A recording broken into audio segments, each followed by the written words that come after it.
The 8th chapter of Preach My Ang Gospel ikawalong kabanata ng mga aral ng aking ebanghelyo ay nagtutuon ng ating pansin sa matalinong paggamit ng oras. Sa pampugat ng mga talata, ipinaalala sa atin ni Elder M. Russell Bird na kailangan tayong magtakda ng mga mithiin at maging mahusay sa pagkamit ng mga ito. mastering the techniques Ang pagpapakahusay sa pamamaraang kailangan upang makamit ang ating mga mithiin ay kinapapalooban ng mainam na pamamahala ng ating panahon. I am grateful for President Nagpapasalamat ako sa halimbawa ni Pangulong Monson sa lahat ng ginagawa niya bilang propeta ng Diyos. Tinitiyak niya, gaya ng ginawa ng tagapagligtas, na may sipat pang panahon para dalawin ang may sakit, pasiglahin ang mga pinanghihinaan ng loob, at maging tagapaglingkod ng lahat. I'm also grateful Nagpapasalamat din ako sa halimbawa ng marami na nag-uukol ng kanilang panahon sa paglilingkod sa kanilang kapwa-tao. I testify Pinatutuhanan ko na ang pag-uukol ng ating panahon sa paglilingkod sa iba ay kalugod-lugod sa Diyos at ito ang maglalapit sa atin sa Kanya. our Savior Ang ating tagapagligtas ay tutupad sa Kanyang sinabi na siya na matapat at matalino sa panahong ito is accounted worthy ay inaaring karapat-dapat na magmana ng mga mansyon na inihanda para sa Kanya ng aking Ama. time is never for Ang panahon ay di kailanman pinagbibili. Kahit ano man ang gawin ninyo, ang panahon ay isang kalakal na hindi mabibili sa tindahan. for any price. Gayunman, kapag ginamit ng sa matalinong paraan, ang halaga nito ay walang kapantay. On any given day, Sa bawat araw, all allocated tayong lahat ay binibigyan ng cost parehong bilang ng minuto at oras na gagamitan hours ng libre at nalalaman natin. soon learn as the At gaya ng maingat na tinuturo ng pamilyar na himno, ang pagdaan ng oras on wings of lightning ay sadyang kay tulin. Minsan ito'y lumipas di maaaring ulitin. Ang ating oras ay kailangang matalinong gamitin. President Brigham Young. Si Pangulong Brigham Young ay nagsabi, We are all indebted to God tayong lahat ay nagkakautang sa Diyos para sa kakayahang gamitin ang panahon ng pakinabang at kakailangan niya na sa atin ang pagbibigay sulit sa ating paggamit sa kakayahang ito. with the demands. Sa dami ng mga hinihingi sa atin, Must learn to kailangan matutuhan nating iprioridad ang ating mga desisyon upang tumugma sa ating mga mithiin dahil kung hindi, may pagpapaliban natin ito at masasayang ang ating oras blown from one time-wasting at activity. walang saysay sa mga gawain.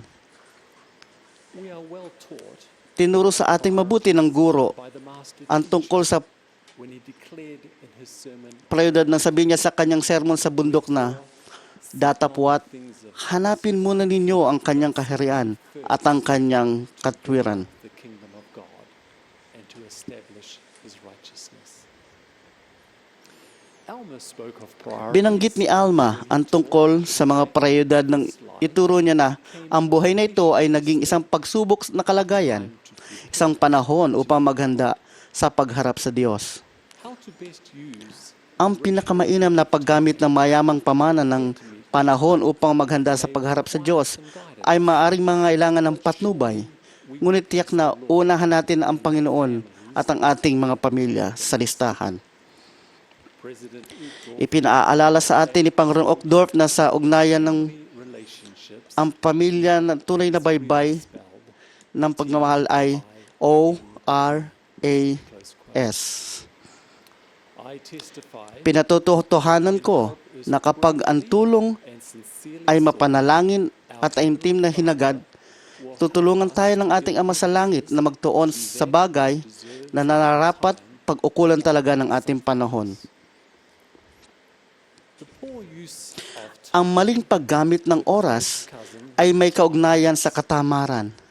as we follow the command Sa pagsunod natin sa utos na huwag maging tamad, be sure dapat nating tiyakin na kapag abala tayo, to be, marami tayong nagagawa. for example, Halimbawa, wonderful to have napakaganda na ang isang pindot lang ay madali nating makipag-ugnayan. at our fingers Ngunit wag naman tayong malulong be sure sa makabagong uring ito come ng komunikasyon. communicators. I sense that some Nadarama ko na ang ilan ay nabibitag sa adiksyon ngayon na umuubos ng panahon, enslaves us na umaalipin sa atin upang palaging tumingin at magpadala ng mga mensahe sa iba at sa gayon ay nagbibigay ng maling impresyon na tayo ay abala at produktibo. There is much that is good Maraming pakinabang ang madaling pakikipagkomunikasyon at pagkuha ng impormasyon. found it helpful Malaking tulong ang ma-access ang mga artikulong sasaliksikin, and mensahe sa komperensya, talaan ng mga ninuno, at makatanggap ng email, reminders paalala sa Facebook, mga tweet at text. as good as these things Kahit mabuti ang mga bagay na ito, cannot allow hindi natin dapat payagang isang tabi ng mga ito ang bagay na pinakamahalaga. importance.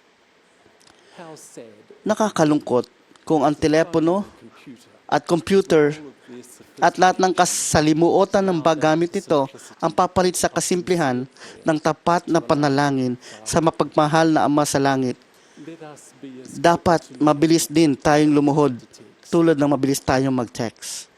electronic games Ang mga electronic game at pakikipag-unayan online ay hindi makapapalit sa mga tunay na kaibigan can give an na makahihikayat, makapagdarasal and see para sa atin at maghangad ng pinakamainam para sa atin. grateful Nagpapasalamat ako na makakita ng mga miyembro ng quorum, klase, at Relief Society rally to na nagtataguyod ng pagsuporta sa isa't isa.